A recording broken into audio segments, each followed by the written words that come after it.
Edu, may ipinagbawal nga pong gawin ni Viancy, pinagbawalan niya si Viancy na gawin nga po ito. So, ano nga ba to? Yan po yung topic po natin for today's video. Ito po ay reviews at reaction ko at opinion ko na rin po, para kay Viancy, di po ako basher, ika nga. Isa po akong team EDSI, isa po akong supporters at reactor ng EDSI. Masaya ako sa muling pagbisita nila Kalingap Eds kasi sa intro pa lamang po ng video andoon na po yung climax. Kita po natin grabe po yung pagpapasaya ng Team EDSI sa buhay po natin. Grabe yung excitement kasi nga 8 days walang upload. So busy po ang lahat at kita naman po natin kung saan pumunta si Kalingap Rab. By the way, suportahan po natin si Kalingap Rab at ang buong team Kalingap Edu. Huwag po natin skip ang kanilang ads para sa ganon ay marami pa pong kababayan po natin. Sila'y matulungan. Doon po tayo sa part na ipinagbawal nga po ni Eds. Kahit sino naman po kapag nasa Kalingap ka, protektado ka po talaga. Yung sinasabi nila, bakit hindi na lang ba makapag-desisyon si Viancy para sa sarili niya? Yun na nga po, pinoprotektahan. Kasi alam naman po natin na sikat si Viancy, maraming taga-diet ang nanonood. Maraming supporters ang Team Kalingap na taga-diet. Pinoprotektahan lamang po yung image ni Viancy. Ika nga ni Eds, wala tayong laban dyan kasi barangay nga po yung nag-request yan. Pero para sa akin, kapag tumanggi si Viancy, pwedeng-pwede naman po. Kasi nga, nasa vlogging po kasi si Viancy,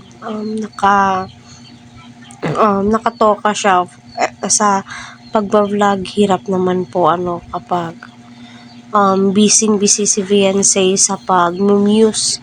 Paano din po yung pagbablog sa kanya? Sa bagay, di naman po siya araw-araw na binavlog, so okay lang. Pero sana sa susunod na mas mainam magpaalam para hindi ma-shock.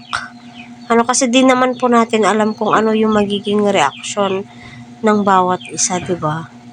Bakit hindi nagpaalam na babypass? Yung ganun ba? Yung ganung eksena, diba? Lalong-lalo na kapag pinoprotektahan ka ng Team Kalingap, ng mga kuya mo. Kasi kita naman po natin kung paano sila, David, Kalingap Ian, diba? Grabe po sila ka-protective. At saka, maraming kalalakihan manonood dyan kasi nga liga ng basketball yan dadayuhin ng mga purok, barangay, diba? So panoorin muna natin yung sinabi ni Edu. Basta walang sasayaw walang sasayaw. Meron kasi views mo pag views kasi may yan Sa pag-muse po talaga, di po talaga mawawala yung intermission. Tama ba? Tama ba yung pagbigkas ko? At sasabihin kung ano po yung pangalan niya, ano po yung barangay na minumuse niya, diba? So, maigpit po talaga si Eds pagdating ng mga ganyan, Kasi nga kita naman po natin, maganda po si Viancy. Kahit sino itapat mo, kahit sino yung makakasama niya, di po mabibehind yung ganda niya. Para sa akin, wala pong masama kung sasali si Viancy sa pag-muse, pero next time, mas mainam magpaalam para sa ganun. Hindi naman po ma-shock yung Kalingap. Especially, Viancy, maraming supporters, marami kang viewers na nagmamahal sa'yo at pinoprotektahan ka lamang nila. Hindi naman po sa sinasabing ang OA po namin, pero doon na din po tayo sa part na yun, di ba?